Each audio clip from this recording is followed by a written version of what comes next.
que tu prennes conscience de qui vampirise ton énergie au quotidien. Pourquoi ce sujet est important?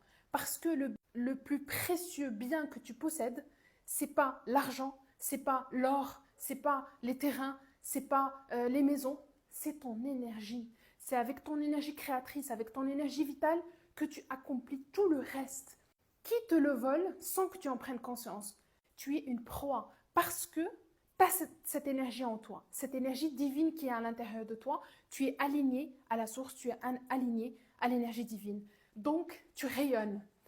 Quelqu'un qui n'est pas aligné, qui n'est pas connecté à la source, le vampire énergétique, pour accéder à toi, il doit te faire baisser en vibration, te faire baisser en énergie pour qu'il soit au même niveau que toi. Comment il fait? Voyant de l'énergie négative. Donc, il est constamment négatif, il est en mode victime, il est dans la médisance. En fait, rien ne va en fait.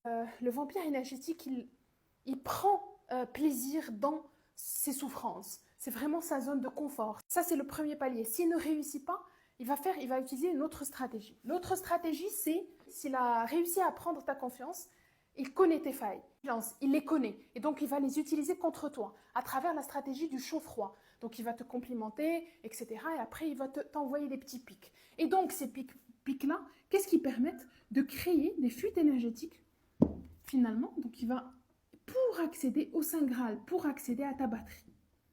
Et quand tu rentres dans son jeu, c'est là où le terrain commence pour lui. Il va puiser.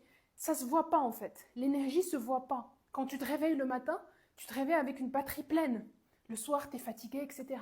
Bah, cette sensation de l'énergie, cette batterie interne, tu ne la vois pas. C'est dans l'invisible. Bah, c'est pareil, le vol énergétique se fait dans l'invisible. On se prend un moment pour réfléchir quelles sont les personnes qui, après les avoir rencontrées, tu te sens complètement vidé à la fin.